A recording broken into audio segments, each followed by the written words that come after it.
Ladies and gentlemen, today we are talking about the baddest Italian this side of Tony Soprano, Niccolo Machiavelli. The first thing you need to know about Machiavelli is that he never set out to be a badass. It just sort of happened along the way. Machiavelli was born in Florence, Italy, a lot like the other two Italian gentlemen we've been talking about, Dante Alighieri and Leonardo da Vinci. They were all Florentines.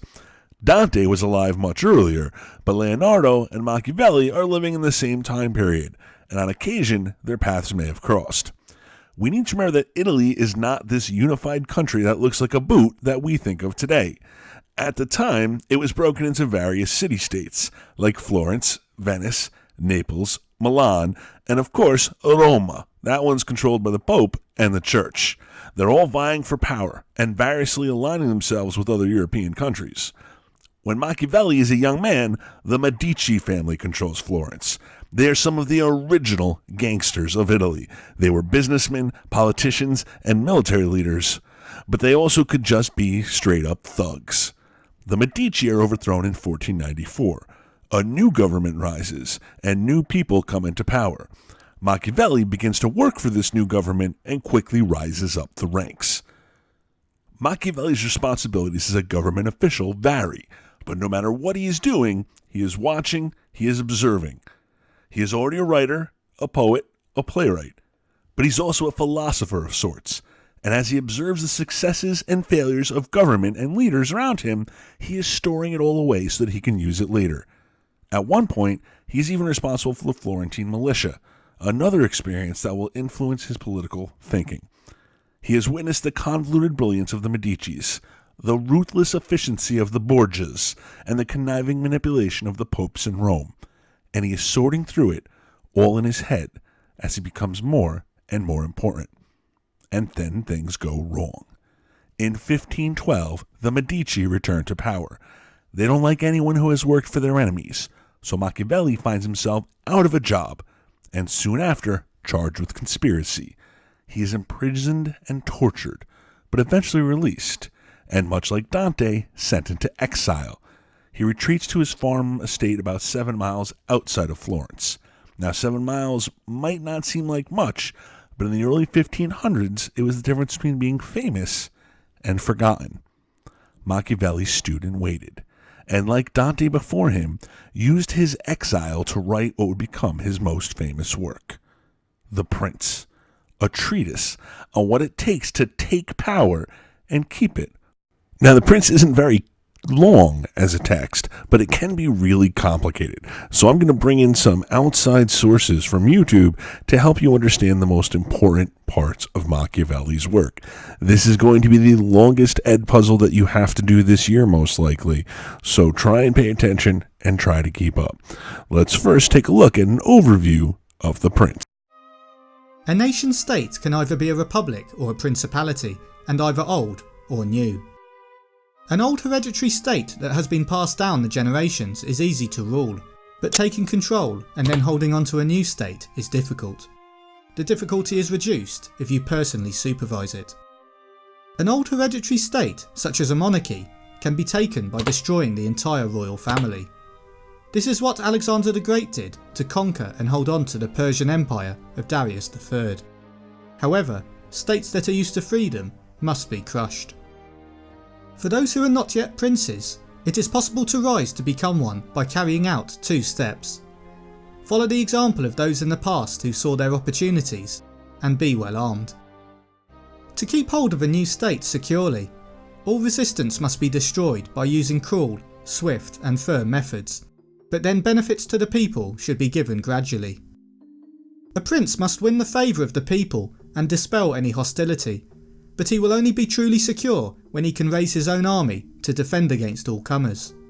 Mercenaries cannot be relied on, neither can other people's armies. To be successful, a prince must read history, study war, and know his own land. He must give the appearance of being good, but also know how to be evil. He should not be afraid to be thought of as mean, as giving liberally and spending freely will lead to ruin. He also shouldn't worry about being thought of as cruel, as fear is one of the only things he can control. A prince should be willing to use cunning if needed, and deception if necessary. He may or may not be loved, but as long as he is not hated, he is secure. Fortresses are of little use, as even though they can be used to defend against outsiders, they do not stop you being betrayed by your own people. A prince must be purposeful, determined and unwavering. He must clearly follow one path or another. He should encourage art and craft, commerce and agriculture, entertain his people with spectacles and festivities, rewarding those who honour his state. Only capable servants should be used by a prince, and he should keep them under control. Anybody who flatters must be avoided. Machiavelli claimed that the once powerful princes of Italy lost their power not through misfortune, but by their own inaction and indecisiveness.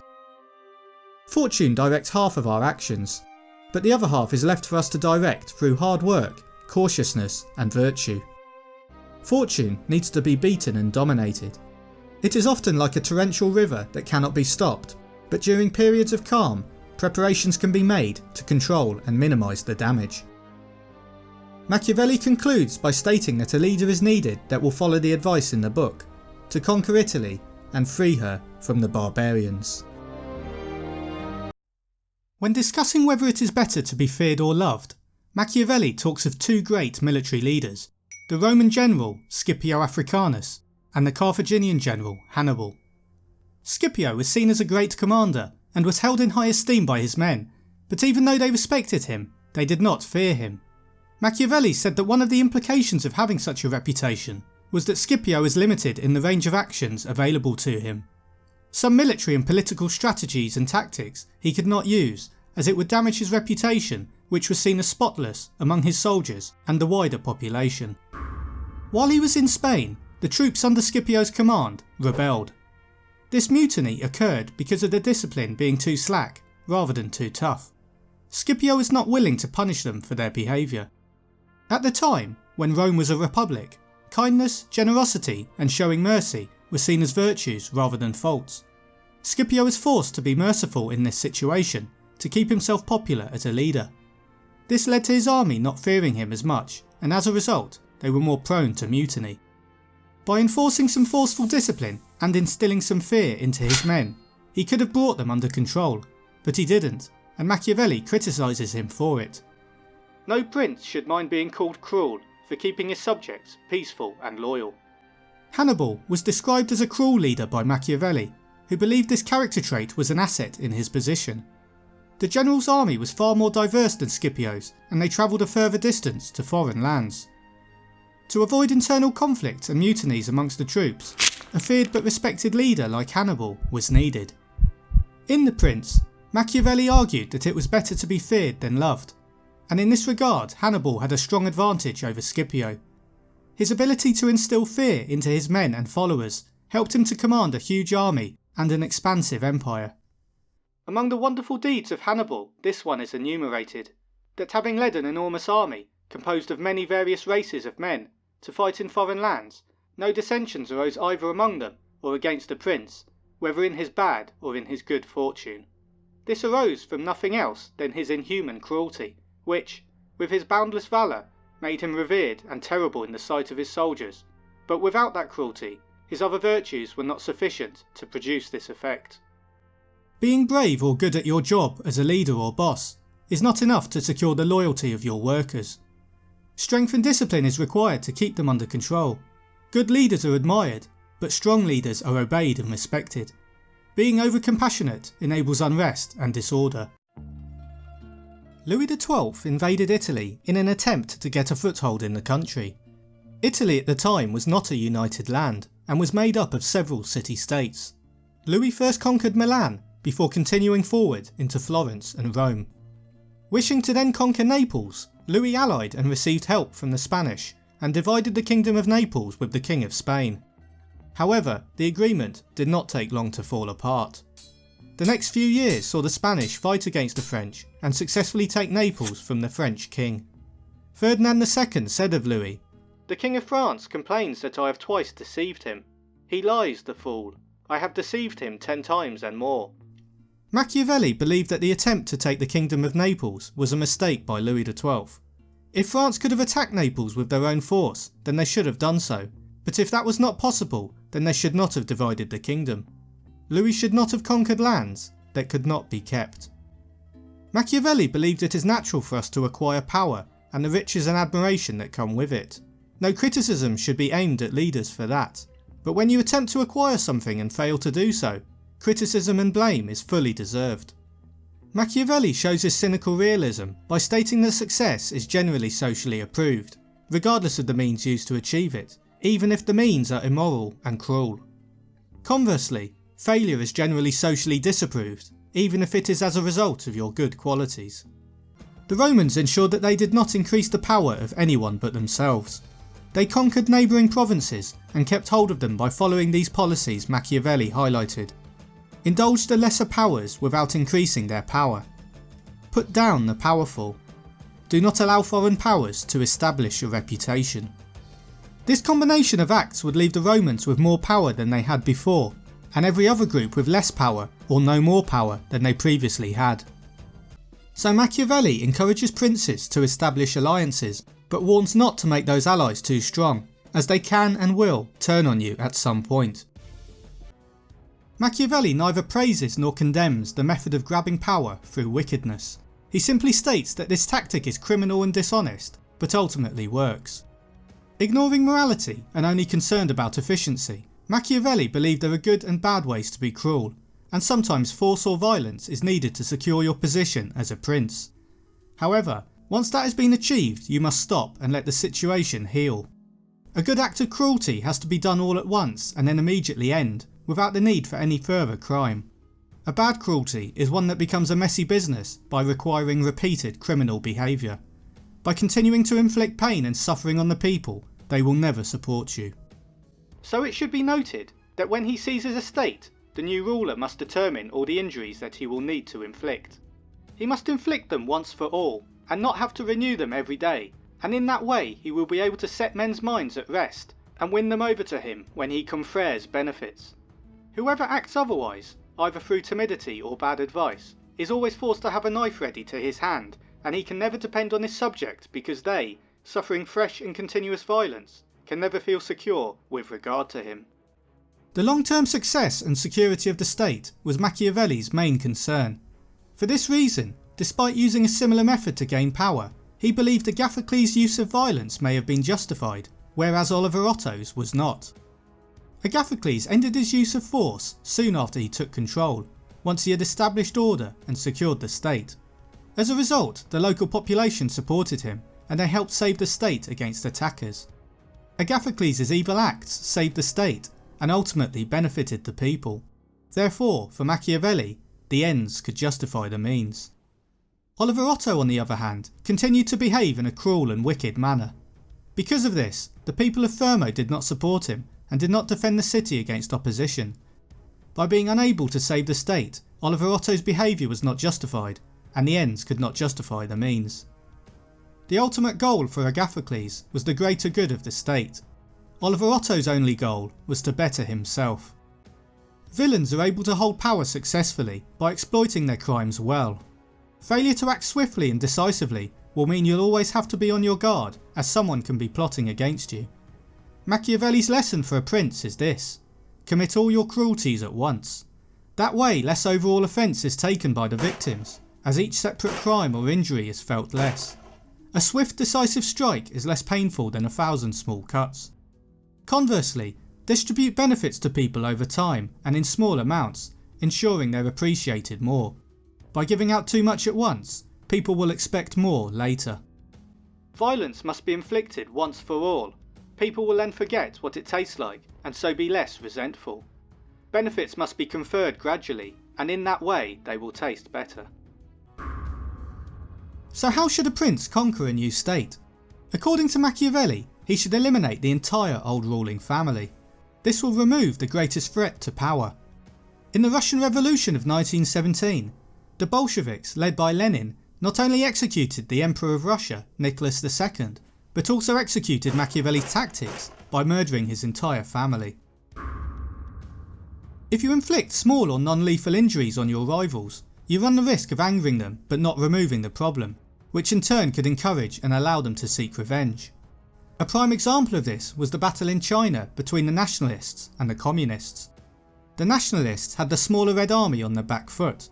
The Red Army began a military retreat known as the Long March to get away. They walked over mountains and tough terrain, with the majority of the men dying as a result. After the Long March, the survivors set up a base and regrouped. Mao Zedong acted as a leader on the retreat and rose to power, plotting and planning revenge for the next decade. It ultimately led to the Chinese Communist Revolution of 1949, where Mao and his army took power and eliminated the nationalists completely, forcing them to withdraw to Taiwan. One has to mention that men should either be well treated or crushed, because although they can avenge themselves of lighter injuries, of more serious ones they cannot. Therefore the harm that is done to a man should be so serious that one does not stand in fear of revenge. This is ruthless advice from Machiavelli.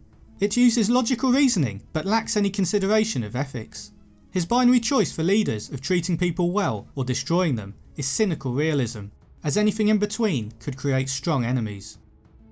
So it is necessary for a prince to know how to make use of both natures, and that one without the other is not durable. When a prince is channeling the nature of the beast, Machiavelli states that there are two different animal instincts that he should master and mimic. He should attempt to be both a lion and a fox. A lion is mighty and brave, so strong that he often doesn't even need to fight, as his size and reputation can keep opponents and his own people at bay. However, it is an error to rely only on the lion, as it is not particularly crafty or shrewd, unlike the wily fox. What the fox lacks in strength, it makes up for in cunning, easily being able to spot deceptions and escape traps. This is especially important in issues of diplomacy to avoid any potential pitfalls. A prince, therefore, who is forced to act like beast, ought to learn from the fox and the lion, because the lion cannot defend himself against traps, and the fox cannot defend himself against wolves. To gain power and thrive, a combination of cunning and strength is required. When civilised debate does not provide you with victory in the argument, arm twisting may be necessary. However, too much force will see you viewed as a bully. Mix your strength with craftiness, cultivate them both, and use either when appropriate to overcome any number of challenges. This combined skill set of both beasts will make any leader a formidable opponent, as the differing weaknesses of each beast are overcome by the other's talents. In The Prince, Machiavelli appreciates that rulers need to behave differently depending on the circumstances. Be cautious when caution is necessary, and be courageous when courage is required. Adaptability is important. The idea of taking context into account when evaluating an act ethically is key. Machiavelli did not advocate blindly following an ideology, nor judging behaviour according to absolute moral standards. It's fair to say that Machiavelli was not a fan of neutrality as a policy, as it often leads to weakness. He identifies indecision as a destructive vice in a leader. There is an obvious risk associated with picking a side, but to not pick a side is indecisive, unforgivable, and eventually fatal in his eyes. Action is often preferable to inaction, even if it leads to eventual defeat. Princes who are irresolute usually follow the path of neutrality in order to escape immediate danger, and usually come to grief. That's not to say you should just pick any old side. It matters who you choose as friends and as enemies too. But in the event of your side losing, people will still recognise that you took a firm stand on the issue. By being hesitant, dithering, or just preferring to wait and see what happens in a situation, both the winners and losers of a conflict will regularly come to dislike you. It will always be more advantageous for you to declare yourself and to wage a vigorous war. If you do not declare yourself, you will invariably fall prey to the winner, which will be to the pleasure and satisfaction of the loser, and you will have nothing nor anyone to protect or to shelter you. If an issue needs dealing with, a decision has to be made, regardless of how uncomfortable or controversial it may be. You have to take a stand, otherwise both the victor and loser of the situation will lose respect for you. A prince is respected most when he reveals himself to be either a true friend or a real enemy. The winner does not want doubtful friends who would not aid him when he was in difficulty, and the loser will not harbour you because you did not willingly come to his aid with your sword in hand. In The Prince, Machiavelli declares, "New states that have different languages and customs from those of the prince are more difficult to maintain. One of the prince's most effective options is to take up residence in the new state. By living there, the prince can address problems quickly and efficiently. He can prevent the local officials from plundering his territory. The subjects will be in close contact with the prince. Therefore, those who are inclined to be good will have more reason to show their allegiance to the prince, and those who are inclined to be bad will have more reason to fear him. Invaders will think twice before attempting to take over the state. A situation where a business or territory is acquired, containing different laws, languages or customs, will bring with it many difficulties. What is needed to keep hold of them is considerable energy and a substantial amount of good fortune. However, being present in the new area is one of the greatest helps to achieve this aim. It allows a ruler to regulate, repress and control whatever they feel is necessary. Machiavelli gives some clear advice that is still beneficial today, especially for either a politician who may have to deal with state departments, committees and think tanks, all pushing in different directions with varying agendas, or a person in business who has to deal with various divisions which have different strategic goals, or takeovers in a company which have existing allegiances. In these situations, you need to make your presence known, not just once or twice, but constantly. Get hands-on so you can deal immediately with any challenges as and when they occur. Do not risk them increasing in severity by putting them off until later. If one is on the spot, disorders are seen as they spring up and one can quickly deal with them. But if one is not at hand, they are heard of only when they have become serious, and by then it is too late.